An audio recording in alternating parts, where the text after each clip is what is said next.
Party ప్రధాన కార్యాలయంలో తెలుగుదేశం నాయకులు కార్యకర్తల ఆధ్వర్యంలో ఈరోజు ప్రెస్ మీట్ పెట్టడం జరిగింది. ఈ ప్రెస్ మీట్ యొక్క ప్రధాన కారణం ఏంటంటే, మరి పాదయాత్రలో కానీ లేకపోతే 2019లో ఇప్పుడు ముఖ్యమంత్రి జగన్మోహన్ రెడ్డి గారు పదవి చేపట్టిన కాడి నుంచి కూడా దేశంలోనే ప్రతిష్టాత్మకంగా ఉన్నటువంటి రాష్ట్రం సంక్షేమ పథకాలు కానీ కార్పొరేషన్ విషయాల్లో కానీ పెద్దపేట వేసామని చెప్పేసి ఒక అబద్ధం శ్లోకంతో రాష్ట్రమంతా తిరిగి దుష్ప్రచారం చేసుకోవడం జరిగింది.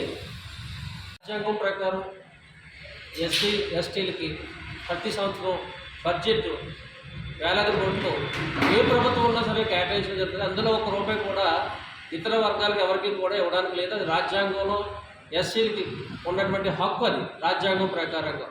అందులో ఒక రూపాయి కూడా తీయడానికి వీలు లేదు, తీయొద్దని చెప్పేసి సాక్షాత్ కోర్టులే కూడా చివట్లు పెట్టడం జరిగింది. అయితే ఆ డబ్బులు తీసి సంక్షేమ పథకాలకు ఉపయోగిస్తున్నాడు. అంటే అదే కాకుండా లక్షలాది కోట్ల రూపాయలు అప్పులు చేసేసి ఈరోజు ప్రతి సామాన్య మనుషుల మీద, రాష్ట్రంలో ఉన్నటువంటి ప్రతి తలకాయ మీద దాదాపుగా 2 లక్షల రూపాయలు అప్పు పెట్టి ఎదురు 10 రూపాయలు ఇచ్చి తెలియకుండా 100 రూపాయలు లాక్కునే పరిస్థితి తీసుకొచ్చాడు. ఒక పక్కన అప్పులు ఊపులు ఉండాలి, అది ప్రజలను అడ్డు విరచగొట్టడం కోసమే చెప్పేసి ఇతను అప్పులు చేశాడు. అది కాకుండా అది సరిపోక ఈ దళితులకు ఏవైతే కేటాయించినటువంటి కార్పొరేషన్కి సంబంధించినటువంటి నిధులు ఉన్నాయో, దళితుల హక్కులు ఉన్నాయో దాన్ని నిర్వీర్యం చేసి వాటిని కూడా అందులోకి వచ్చేసి మూకుమ్మడిగా అతను ఓటు బ్యాంక్ రాజకీయం కోసం అభివృద్ధి లేకుండా ఓటు సంపాదించుకోవాలన్న ఒక ఆలోచనతో ఈ రకంగా అప్పుల పాలు చేసేసి సంక్షేమ పథకాలని అభివృద్ధి చేయాలన్న ఉద్దేశంతో ముందుకెళ్తారు తప్ప ఇదంతా చాలా తప్పు అని చెప్పేసి మేము తీవ్రంగా ఖండిస్తున్నాం. జరిగింది దళితులకి, అలాగే దళితులకు పెద్దపేట వేసింది. ఎస్సీ కార్పొరేషన్ లోన్లు ప్రతి ఒక్కరికి కూడా సుమారు లక్షలాది మందికి ఉపాధి కల్పించడం కూడా జరిగింది తెలుగుదేశం ప్రభుత్వం. మేము చెప్పేది ఒకటే, ఏదన్నా దళితులకు కానీ, బీసీలకు కానీ, కాపులకు కానీ, లేకపోతే ఓసీ కార్పొరేషన్లు కానీ ప్రధానమైన న్యాయం ఏదైనా చేసిందని అనుకుంటే ఇది ఒక తెలుగుదేశం పార్టీ ప్రభుత్వ హయాంలోనే జరిగింది. మళ్ళీ అలాంటి రోజులు మనకు రావాలంటే మనం రాబోయే ఎలక్షన్లో తెలుగుదేశానికి జనసేనకి కలిపి ఓట్లు వేస్తేనే ఆ పాత రోజులు మనం మళ్ళీ నెమరు వేసుకోవడానికి అవకాశం ఉంటుందని చెప్పేసి ఈ మీడియా మూలంగా మీ అందరికీ తెలియపరచడం జరుగుతుంది. Thank you. ఈ పత్రికేయ సమావేశం ఏర్పాటు చేయడానికి ముఖ్య కారణం, ఇప్పుడు ఉన్నటువంటి వైఎస్ జగన్మోహన్ రెడ్డి గారి ప్రభుత్వం అన్ని కులాలకు ఇంతని ఒక పరిమితి కలిగినటువంటి బడ్జెట్ ఏర్పాటు చేసి బడ్జెట్లో ఒక్కొక్క కులానికి ఎంతని కేటాయింపులు చేయడం జరిగింది. ఎస్సీ ఎస్టీలకి అయితే అసలు కేటాయింపులు లేవు. ఇందులో ముఖ్యంగా నేను మాట్లాడేది ఏంటంటే కాపు కార్పొరేషన్ గురించి. తెలుగుదేశంలో మేము మనిషికి 1 లక్ష రూపాయలు లోన్ ఇప్పిస్తే 50,000 సబ్సిడీ, 50,000 2 లక్షలు ఇప్పిస్తే 2 లక్షల రూపాయలు సబ్సిడీ, 1 లక్ష రూపాయలు. చాలామందికి మేము తెలుగుదేశం గవర్నమెంట్లో లోన్లు కాపు కార్పొరేషన్ ద్వారా ఇవ్వడం జరిగింది. కొంతమంది ట్రాక్టర్లు ఇవ్వడం జరిగింది కాపులకు కూడా.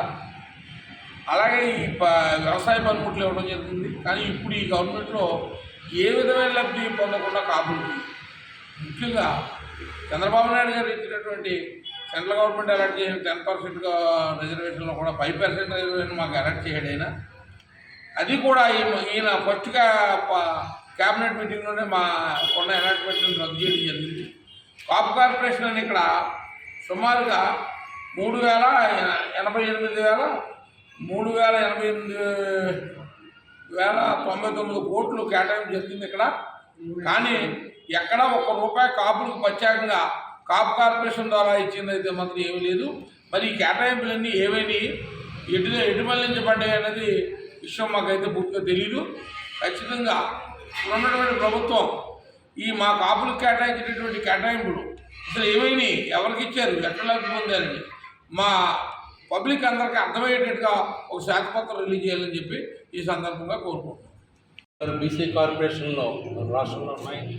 56 బీసీ కార్పొరేషన్లు కూడా చైర్మన్లని, కార్యవర్గాన్ని ఎన్నిక చేసి చాలా అట్టహాసంగా వాళ్ళు కార్యాలయాలు ఏర్పాటు చేసుకున్నారు. కానీ కూర్చోవడానికి కూడా కుర్చీ లేకుండా ఒక కళ్యాణ మండపం ఏర్పాటు చేసుకుని దాన్ని తూతూ మంత్రంగా ఓన్లీ బోర్డు పెట్టుకోవడానికి పలానా కార్పొరేషన్ చైర్మన్ అనే విధంగా వైఎస్ఆర్ పార్టీ ఈరోజు మన రాష్ట్రంలో చేసింది. మరి మేము తెలుగుదేశం గవర్నమెంట్లో ఉన్నప్పుడు బీసీలకి, టాప్ ఎంఎస్ఎల్కి, వెల్డర్లకి, ప్రతి ఎవరైతే చిన్న చిన్న పనులు చేస్తున్న వారందరికీ కూడా పనిముట్లు ఇవ్వడం జరిగింది. బీసీ కార్పొరేషన్ ద్వారా అందరికి కూడా 50,000 లక్ష రూపాయలు సబ్సిడీ ద్వారా ఇవ్వడం జరిగింది. అలాగే మహిళా తల్లులకు చాలామందికి కుట్టు మిషన్లు, వాషింగ్ మిషన్లు కూడా ఇవ్వడం జరిగింది. మరి ఇటువంటివన్నీ కూడా ఈ గవర్నమెంట్ తీసేసి మరి ప్రజలను ఎంతోమంది ఇబ్బంది పెడుతుంది. మరి రాబోయే రోజుల్లో ఇవన్నీ కూడా మన ప్రజలందరికీ అందుబాటులోకి రావాలంటే రానున్న రోజుల్లో తెలుగుదేశం పార్టీ, జనసేన పార్టీ కలిసి మన రాష్ట్రాన్ని అభివృద్ధి చేయాలని, రాబోయే రోజుల్లో ముఖ్యమంత్రిగా శ్రీ నారా చంద్రబాబు నాయుడు గారు అవ్వాలని, మరి ఇక్కడ మా ప్రీతం నాయకులు శ్రీ జ్యోతుల్ నెహ్రూ గారు ఎమ్మెల్యేకి మినిస్టర్ అవ్వాలని మా నియోజకవర్గ ప్రజలందరూ కోరుకుంటున్నారు. మరి దీనికి మీ అందరూ వచ్చినందుకు చాలా సంతోషిస్తున్నాం. Thank you. జగనన్న రూపాయి రిజిస్ట్రేషన్ అన్న ఒక మాయా ప్రక్రియ ఒకటి పెట్టి 1400 సైట్లు ఒక్కొక్కరికి కావాల్సి ఉంటే 600 సైట్లు రికార్డ్ చేసి ఇప్పుడు ఈ రూపాయి రిజిస్ట్రేషన్ 600 సైట్లు వైఎస్ఆర్ పార్టీ అనుచరులకి, వైఎస్ఆర్ పార్టీలో పనిచేసే నాయకులకి కేటాయించి మిగతావారికి అన్యాయం చేస్తారనేది మొన్న పంచాయతీ జరిగినటువంటి అభియోగం. ఈ యొక్క ప్రక్రియ అనేది ప్రజా జీవితంలో మంచి పద్ధతి కాదు. ఇది 1400 మందికి సైట్లు ఇచ్చి తీరాలని చెప్పేసి మా పార్టీ తరఫున మేము డిమాండ్ చేస్తున్నాం. ఇలాగే ఎవరికైనా గతంలో అలాట్ చేసినటువంటి పట్టా క్యాన్సిల్ చేసినట్టు కానీ, క్యాన్సిల్ చేసి ఇంకోటి మళ్ళీ వాళ్ళు రిజిస్టర్ చేస్తున్నట్టు కానీ మాకు ఎక్కడైనా దొరికిందంటే ఖచ్చితంగా దాని మీద మేము పోరాటానికి సిద్ధంగా ఉన్నాం. కనుక ప్రజలందరికీ మాకు ఆ పార్టీ ఈ పార్టీ లేదు, ఆ కులం ఈ కులం లేదు, మాకు ప్రజలందరికీ పట్టాలు ఇవ్వాలని ఈ సందర్భంగా కోరుకుంటున్నాం. బిడ్డలు దానికి ఒక సమాధానం చెప్పాలనుకుంటున్నాను. మరి మన గోకవరం ఈవో గారు గోకవరంలో కుక్కలు, కోతులు, దోమలు విపరీతంగా ప్రజలను ఇబ్బంది పెడుతున్నాయి. దీని మీద మీడియా మిత్రులు సాక్షి పొండి గారు నిన్న ఒక మీడియా అండ్ పబ్లిక్లో ఒక మెసేజ్ పెట్టడం జరిగింది, ఒక వీడియో కూడా పెట్టడం జరిగింది. దానికైతే ఏ నాయకులు గమ్ముని ఎవరో స్పందించలేదు. ఈరోజు అన్స్పెక్టెడ్గా మీడియా సమావేశం పెట్టడం జరిగింది కాబట్టి నేను స్పందిస్తున్నాను. వారం రోజులు టైం ఇస్తున్నాం. మీరు కోతులను కానీ కుక్కలను కానీ పట్టుకోకుండా ఉండి దోమల మందు పిచికారీ చేయకపోతే ధర్నా చేసి మొత్తం గోకవరం అంతా స్తంభం చేస్తామని తెలుగుదేశం పార్టీ నుంచి మేము హెచ్చరించడం జరుగుతుంది.